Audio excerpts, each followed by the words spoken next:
하나님 나라의 미래와 그리고 중계충성교회의 미래가 이 교육위원회에 달려 있습니다. 여러분들이 이 교육위원회 우리 부장 선생님과 교역자와 여러 교사들을 위해서 생각나실 때마다 늘 기도해 주시기를 바랍니다. 예, 오늘 우리는 B2B 우리 선포식 함께 모였습니다. 요즘 이제 우리가 유행하는 우리가 잘 아는 말 중에 하나가 이제 4차 산업혁명이라는 말 여러분 많이 들어보셨죠? 4차 산업혁명이라는 말이 이제 자주 이제 뉴스에도 나오고 그리고 또 자주 우리가 여러 매스컴이나 여러 사람들의 입에서 오르내리고 있는 표현입니다. 그런데 이 4차 산업이라는 말은 이제 우리의 미래를 두고 하고 있는 말인데 이 말을 들을 때마다 우리는 한편으로는 미래에 대한 어떤 기대감이 들고 그러나 사실은 우리 마음속 더 깊은 곳에서는 이 4차 산업이라는 이 말을 들을 때 오히려 불안한 마음이 사실은 더 많이 있어요. 왜냐하면 이 4차 산업이라는 것은 지금까지 우리가 변화를 겪었던 그 변화보다 더 급속도로 사회가 변할 것이다 라는 말이고 그리고 지금 우리가 가지고 있는 대부분의 직업들 중에 많은 수가 이 4차 산업혁명 때문에 사라질 것이라는 그런 여러 가지 불안감이 우리 가운데 있습니다. 그래서 우리가 경험해 보지 못한 이 미래에 대한 이야기 그리고 당장 내일에 대한 이야기일 수도 있죠. 이런 이야기들 때문에 많은 사람들이 어떻게 우리가 이 4차 산업을 준비할 것인가라는 이런 생각을 하면서 두려워하기도 하고 불안해하기도 하는 거죠. 그래서 이 4차 산업을 준비한다고 요즘 뜨는 교육이 무슨 코딩 교육이다, 창의성 교육이다, 융합 교육이다 이제 여러 가지 학원들이 또 지금 생겨나고 있습니다. 그럼 이렇게 급변하는 이 시대를 앞두고 이 4차 산업혁명을 이끌고 있는 어떤 세계의 인류 대학들, 쉽게 말하면 이제 미국의 아이비리그, 하버드나 이 프린스턴 대학 이런 대학들은 그러면 과연 이 4차 산업을 어떻게 준비하고 있을까요? 어떤 새로운 어떤 커리큘럼을 만들고 어떤 새로운 과정들을 계속해서 만들어내고 있을까요? 사실 실제로 이 4차 산업혁명을 미국이 주도하고 있고 세계 선진국이 주도하고 있지만 이 세계 속에서 이 인류 대학들은 실제로는 아무것도 안 하고 있다는 거예요. 제가 실제로 가본 것은 아니고 여러 책이나 강의를 통해서 제가 여러 부분에서 이 부분에 대해서 이야기를 들었어요. 하버드나 이 프린스턴이나 이런 대학들은 지금 4차 산업이라고 해서 새로운 어떤 것들을 준비하고 새로운 어떤 것들을 더 만들어내는 것이 아니라 과거에 해오던 그대로 지금도 그것을 계속해서 가르치고 있다는 거예요. 그러니까 전통적인 어떤 인문학을 여전히 가르치고 있고 기초학문을 중요하게 생각하면서 그것을 여전히 지금 가르치고 있더라라는 것입니다. 그런데 중요한 것은 뭐예요? 여전히 누가 이 4차 산업혁명을 이끌어가고 있습니까? 바로 그들이 이것을 이끌어가고 있는 거예요. 그러면 왜 이것을 여전히 그들이 아무것도 하지 않고 기초 학문에만 충실하고 있는데도 불구하고 왜 그들이 이것을 주도할 수밖에 없는가? 4차 산업의 핵심은 뭐예요? 융합기술입니다. 그러니까 인문학이 기술과 연결이 되고 자연과학과 IT가 연결이 되면서 수많은 조합들을 만들어내면서 수많은 새로운 것들을 계속해서 만들어가는 것입니다. 그러니까 변화에 대해서 굉장히 유연해야 되는 거죠.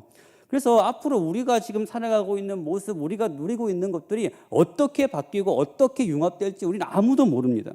그래서 그 늘 변화하는 이 시대 가운데서 적응만 하면서 살아가면 늘 그 적응하기에 바쁘기 때문에 뒤쫓아가기에 바쁜 거죠. 그러니까 이 4차 산업 시대에서 성공을 하기 위해서는 변화에 적응하려고 노력하는 것이 아니라 이 변화를 주도해야지 이 4차 산업혁명 시대에서 그것을 실제로 성공으로 이끌 수가 있는 거죠. 그래서 이것을 주도하기 위해서 가장 필요한 것이 뭐냐면 이 융합의 기본이 되는 기초학문이라는 거죠. 그러니까 우리나라는 어떻습니까? 기술력은 굉장히 급속도로 세계 최고의 수준의 기술력을 자랑하고 있지만 그러나 이 기술력을 가지고 어떤 문화를 재창조하기보다는 이 여전히 우리가 세상에서 그 다른 미국이나 선진국이 하는 그 문화를 따라갈 수밖에 없죠. 여러분 우리가 스마트폰을 만드는 기술이 없어서 스마트폰을 먼저 못 만들어냈습니까? 미국에서 스마트폰이 먼저 나왔잖아요. 우리에게도 기술이 있지만 그러나 그것을 먼저 만들어내는 것이 미국이고 그리고 페이스북이나 유튜브나 아마존이나 이런 이 4차 산업 시대를 주도하는 모든 기업들이 다 미국에 있어요. 왜 이 차이가 날 수밖에 없는가? 결국은 이 기초에서부터 차이가 나기 시작한다는 거죠. 우리는 어떻습니까? 여전히 대학이 목표이고 눈에 보이는 결과가 더 중요합니다. 그래서 이런 어떤 기초적인 부분들은 다 뛰어넘고 점수를 내는 기술, 결과만을 강조하다 보니까 결국은 우리가 지금 그들을 따라가기에 급급한 거죠. 결국은 우리가 가지고 있는 이 기본, 기초가 무너지면 사실은 다 무너지는 것과 다름이 없습니다. 제가 왜 이렇게 4차 산업 이야기를 길게 하느냐? 결국은 우리가 지금 오늘 우리 이 밤에 모인 것이 B2B 운동 이 선포식을 위해서 모였어요. 이 B2B 운동이라는 것은 결국은 우리가 여러분들이 잘 알다시피 기본 기초에 충실하자라는 것입니다. 요즘 한국 기독교가 많은 사람들이 위기다, 더 이상 이 사회를 주도할 수 없다, 여러 가지 불만족스럽고 여러 가지 이야기들을 많이 하고 있습니다. 그러니까 물론 이 한국 기독교가 이 옛날보다는 그 위상이 많이 줄어든 것은 사실이에요. 근데 여러분 한번 잘 생각해 보세요. 기독교 역사, 이 교회의 역사를 잘 살펴봤을 때 교회가 위기에 처하지 않은 적이 어디 존재하나요? 우리의 믿음이, 우리가 가지고 있는 이 말씀이 세상의 도전을 받지 않은 적이 있습니까? 지금만이 아니에요. 이 교회가 이 역사에 존재하는 그 순간부터 교회는 세상의 수많은 위협과 도전을 받고 살아왔습니다. 그리고 우리의 수많은 믿음의 선배들이 그 위협과 그 도전 속에서 그들이 가지고 있는 그 믿음을 우리에게 전수해 주었기 때문에 우리가 지금 이 자리에서 지금 이렇게 예배를 드리고 있는 거잖아요. 여러분, 제가 한 가지는 분명히 단언할 수가 있는데 세상이 우리를 향한 이 믿음의 도전은 여러분 앞으로도 계속될 것입니다. 여전히 교회는 세상으로부터 많은 도전을 받을 것이고요, 여러 가지 시험을 당할 것이고요, 여러 가지 어려움을 당할 수밖에 없습니다. 그러면 바로 이런 현실 속에서 그럼 우리는 어떻게 해야 되느냐라는 것입니다. 이 급변하는 사회 속에서 세상의 위협이 더 첨예해지는 이 시대 속에서 그럼 우리는 어떻게 반응하고 어떻게 살아가야 되느냐라는 것입니다. 여러분, 우리가 준비할 것은 어떤 거창한 것을 새롭게 준비하는 것이 아니에요. 어떤 프로그램을 만들고 또 새로운 훈련을 만들어서 어떤 이 문제를 더 슬기롭고 더 멋지게 해결해 가자는 것이 아닙니다. 우리가 해야 될 일은, 우리가 해야 될 반응은 우리의 신앙의 선배들이 해왔던 것과 다르지가 않습니다. 기본으로 돌아가는 거예요. 결국은 말씀으로 우리가 돌아가는 것입니다. 오늘 우리가 읽은 본문의 이야기가 바로 그 이야기하고 있습니다. 오늘 우리가 읽은 본문은 하박국에 대한 이야기입니다. 선지자 하박국이 경험했던 그 현실, 선지자 하박국이 그 사회를 바라보면서 가졌던 마음은 오늘날 우리가 보는 그 마음과 다르지 않았어요. 읽진 않았지만 1장 2절부터 하박국은 하나님께 이렇게 부르짖고 있습니다. 여호와여, 내가 부르짖어도 주께서 듣지 아니하시니 어느 때까지리까? 내가 강포로 말미암아 외쳐도 주께서 구원하지 아니하시나이다. 어찌하여 내게 죄악을 보게 하시며 패역을 눈으로 보게 하시나이까? 겁탈과 강포가 내 앞에 있고 변론과 분쟁이 일어났나이다. 이러므로 율법이 해이하고 정의가 전혀 시행되지 못하오니 이는 악인이 의인을 애워쌌으므로 정의가 굳게 행하여 짐이니이다. 지금 하박국이 경험하는 현실은 어떤 현실입니까? 강포, 죄악, 패역입니다. 겁탈과 변론과 분쟁, 율법이 시행되지 않고 정의가 시행되지 않는 거예요. 악인들이 의인들을 애워싸고 핍박하는 것입니다. 지금 이 일들은 다른 곳에서 일어나고 있는 것이 아니라 지금 예루살렘 한복판에서 일어나는 일들입니다. 그래서 하박국은 이 문제를 가지고 하나님께 부르짖기 시작합니다. 하나님, 이 문제 좀 해결해 달라고, 공의가 시행되게 해달라고, 율법이 지켜지게 해달라고, 악인이 아니라 의인이 형통한 삶을 살게 해달라고 그렇게 지금 기도를 하고 있는 거예요. 아마 지금 우리가 나라를 생각하면서 우리가 기도하는 그 마음과 하박국의 그 마음이 사실은 다르지 않을 거예요. 그런데 문제가 뭐냐면 하나님께서 아무런 응답도 하시지 않으신다라는 거예요. 그래서 2절에 뭐라고 되어 있습니까? 여호와여, 내가 부르짖어도 주께서 듣지 아니하시니 어느 때까지 하리까? 이것이 하박국이 가지고 있는 답답함이죠. 하나님의 이 무응답의 문제, 하나님의 침묵에 대한 문제, 하나님 어느 때까지입니까? 언제 응답하십니까? 하나님 어째서 이러십니까? 이런 기도, 하나님을 향한 이 항변과 하나님을 향한 이 여러 가지 복잡한 마음을 가지고 지금 하박국이 그렇게 기도를 하고 있는 거예요. 하박국은 자기의 병을 고쳐달라는 것도 아니고 자기가 성공하게 해달라고 기도하는 것도 아닙니다. 자신의 사업이 번창하게 해달라고 기도하는 것도 아니고 자기 자식 출세시켜달라고 그렇게 기도하고 있는 것도 아니에요.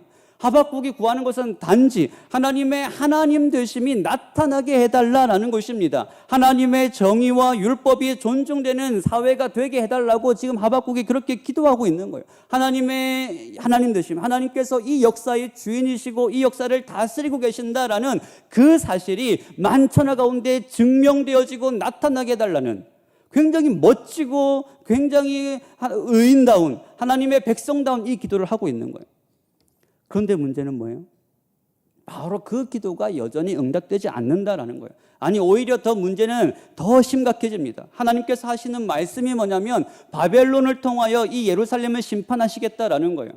그런데 하박국이 기도한 것은 예루살렘을 망하게 해달라는 게 아니에요. 예루살렘에 여러 가지 문제를 해결해 달라는 거지 예루살렘을 망하게 해달라. 그것도 이방인에 의해서 예루살렘이 망하게 해달라는 것은 하박국이 구한 기도의 내용이 아니에요. 그러니까 지금 하박국은 그 어느 것도 받아들일 수 없는 그 현실의 문제 속에서 빠져 있는, 하나님의 일하심도 이해가 안 되고 자기 눈앞에 펼쳐지는 그 문제도 지금 하박국은 이해가 되지 않는 것입니다. 바로 이 문제 앞에서 어떻게 됩니까? 여러분들이라면 이 하박국의 문제 속에서 어떻게 반응하시겠어요? 갈수록 복잡해지는 이 사회 속에서 우리는 더 신앙생활 잘해보려고 하지만 그러나 우리의 이 믿음이 우리의 현실 가운데서 전혀 먹혀 들어가고 있지 않은 것처럼 보이고 세상은 여전히 포악과 강포가 압도하고 있는 이 현실 속에서 우리는 과연 어떻게 해야 되느냐라는 것입니다. 우리는 무엇을 준비하고 우리는 어떻게 반응해야 되는가라는 것이죠. 바로 이런 문제 속에서 하박국은 어떻게 반응을 했을까요? 바로 그 문제에 대한 대답이 오늘 우리가 읽은 본문의 내용입니다.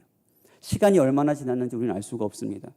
하박국은 갑자기 하나님을 향하여 이 흥분에 찬 기도를 하다가 어떤 계기가 됐는지 왜인지는 우리가 알 수가 없지만 하박국이 돌연히 그 태도를 지금 바꾸기 시작합니다. 그것이 2장 1절 말씀인데요. 우리 한번 같이 읽어보겠습니다. 시작. 내가 내 파수하는 곳에 서며 성루에 서리라. 그가 내게 무엇이라 말씀하실는지 기다리고 바라보며 나의 질문에 대하여 어떻게 대답하실는지 보리라 하였더니. 지금 하박국은 이해되지 않는 자신의 문제 앞에서 이 문제를 들고 다시 어떻게 하고 있냐면 하나님 앞에 서는 것입니다. 이 문제를 들고 지금 다시 하나님 앞에 가는 거예요. 그리고 하나님의 말씀을 기다립니다. 지금 하박국이 하는 말은 내가 내 파수하는 곳에 서며 성루에 서리라. 그가 내게 무엇이라 말씀하시는지 내가 기다리겠다라는 거예요. 하박국은 막연하게 하나님 말씀 기다리는 것이 아닙니다. 지금 하박국은 긴장하면서 지금 자신의 정신을 똑바로 차리고 귀를 열고 눈을 열어서 하나님께서 과연 자기에게 무엇이라 말씀하시는지 내가 기다리겠다라는 것입니다. 적극적인 기다림을 지금 이야기하고 있는 거예요. 그러니까 지금 하박국은 하나님의 말씀 앞에 서 있는 것입니다. 인생의 여러 가지 복잡한 문제, 이해되지 않는 그 현실 속에서 어떻게 해야 될지 모르는 그 상황 속에서 하박국은 어떻게 하고 있어요? 자신의 마음을 다시 붙잡고 있습니다. 다시 하나님 말씀 앞에 서고 있어요. 다시 하나님의 말씀을 기다리고 있는 것입니다. 여러분, 복잡한 우리의 문제 속에서 해결되지 않는 현실의 문제 속에서 우리가 해야 될 일은 다시 그 하나님의 말씀 앞에 서는 것입니다. 말씀 앞에 서야 우리가 그 말씀으로부터 답을 얻을 수가 있는 거예요. 그래서 하나님께서는 드디어 하박국에게 말씀하시기 시작합니다. 그런데 여러 말씀을 하셨지만 이 말씀에 대한 결론은 한마디예요. 우리가 너무나도 잘 아는 말씀이죠. 우리 4절 같이 읽어보겠습니다. 시작. 보라, 그의 마음은 교만하며 그 속에서 정직하지 못하나 의인은 그의 믿음으로 말미암아 살리라. 무슨 말씀입니까? 하나님께서 이 장을 통하여 여러 가지 말씀을 하시지만 이 긴 말을 한마디로 요약하면 의인은 오직 믿음으로 말미암아 산다라는 거예요. 이 말씀은 오늘도 우리에게 하시는 말씀이에요. 의인은 무엇으로 살아가는가? 성도는 무엇으로 살아가는가? 하나님의 백성은 어떤 원리로 살아가는가? 믿음으로 살아간다라는 것입니다. 그러면 여러분, 무엇에 대한 믿음을 이야기하는 것일까요? 두 가지를 이야기합니다. 첫 번째는 하나님에 대한 신뢰, 하나님에 대한 믿음을 이야기하고 있어요. 하나님은 어떤 분이신가? 하나님은 살아계신 하나님이시고 역사하신 하나님이시고 하나님은 전능한 하나님이시고 하나님은 선하신 하나님이시다. 그렇기 때문에 우리가 이해되지 않는다고 해서 하나님이 불의하시거나 하나님께서 무능하신 분이 아니라는 거예요. 여전히 하나님은 전능한 하나님이시고 우리의 역사 가운데 여전히 개입하시는 하나님이시라는 사실을 지금 하박국이 그렇게 고백을 하고 있는 것입니다. 그리고 두 번째는 바로 그 하나님의 말씀에 대한 믿음을 이야기하고 있는 거예요. 하나님께서 살아계신 하나님이시고 전능하신 하나님이시라면 그러면 그분의 말씀은 어떤 말씀이 되는 거예요? 진실한 말씀입니다. 그 말씀이 진리라는 거예요. 그렇기 때문에 우리가 눈에 보이는 대로 이 현실을 그대로 바라보고 우리가 느껴지는 대로 이 현실을 그대로 느끼는 것이 아니라 하나님의 말씀대로 생각하는 것입니다. 하나님의 말씀대로 판단하는 거예요. 하나님의 말씀대로 살아내는 것입니다. 그것이 믿음으로 살아간다라는 말의 의미입니다. 결국 여러분, 우리는 우리 인생의 문제 앞에서 어디로 가야 됩니까? 하박국이 했던 것처럼 하나님 말씀 앞으로 가야 되는 거죠. 하나님께서 주신 말씀처럼 믿음으로 반응하고 말씀대로 살아내야 되는 것입니다. 바로 우리는 이것을 다짐하기 위해서 오늘 밤 이 자리 가운데 모였어요. 우리에게 가장 중요한 것은, 그리스도인의 가장 기본이 되는 것은 무엇인가?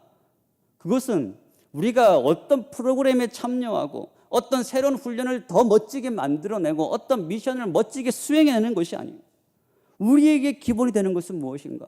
우리가 다시 하나님 앞에 서는 것입니다. 우리가 다시 하나님 말씀에 귀를 기울이는 것입니다. 그래서 우리가 살아가는 모든 영역에서 우리가 믿음으로 살아가는 것입니다. 하나님의 뜻대로 우리에게 주어진 삶을 살아내는 거예요.